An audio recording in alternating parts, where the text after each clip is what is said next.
So for my intercollegiate athletics discussion, I did the first question I did was Title IX, um, talking about its influence in various aspects of the sport.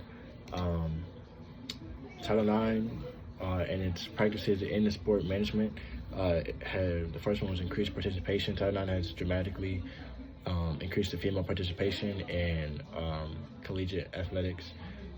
Prior to its enactment, there were really limited opportunities for women in college, and Title IX mandated that colleges and universities provide the same sports for men and women, um, and that led to a lot of women's programs growing.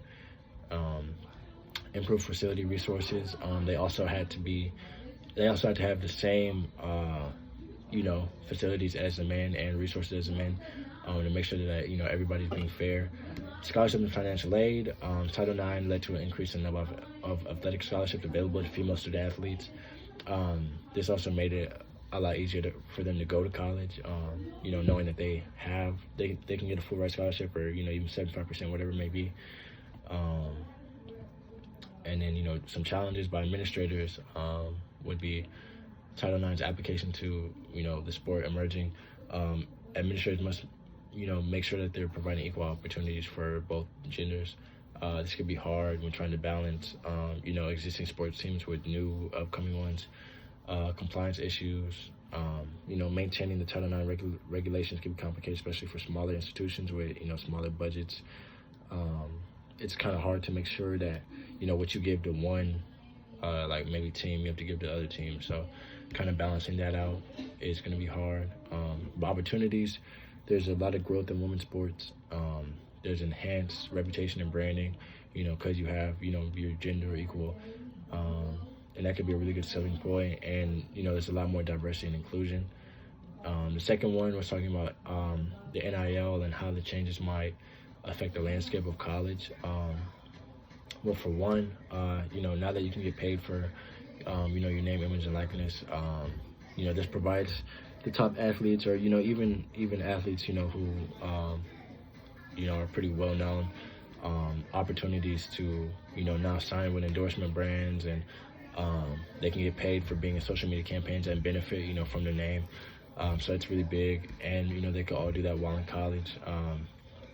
But this makes it hard on recruitment and retention, as a lot of kids might ask now, like, oh, like, what's the NIL like, or like, how much NIL would I get going to this school? So kind of keeping that, trying to keep that under wraps, while also trying to recruit them for their sport is going to be hard. Compliance and regulation, NCAA rules have to kind of conform now to the NIL. They have to educate athletes and partners to prevent certain violations.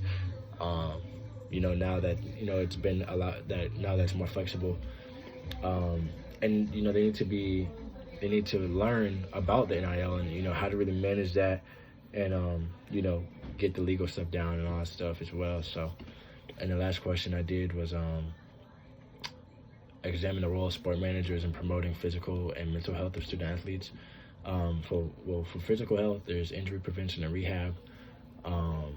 They should work with the sport managers should work with athletic trainers to, get programs in place to, prevent their athletes from getting injured, or if they are injured, they get the correct rehab and medical care.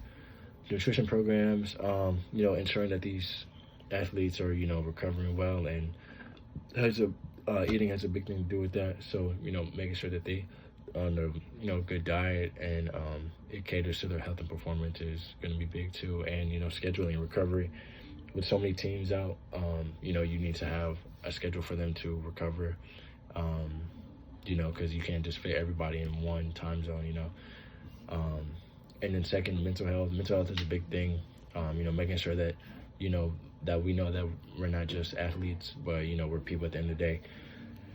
Education awareness, making sure that not only are you an athlete, but you're also an intellectual. You're smart, and you can, like, again, you're not just an athlete. And then academic development is just having the support services to help if we need help. Flexibility, graduation planning, things like that. There's also personal development, just making sure that, sports isn't like the whole life of a student athlete. You're a student athlete at the end of the day. So just knowing that they, are people and, they like can really make an impact is big outside of the sport.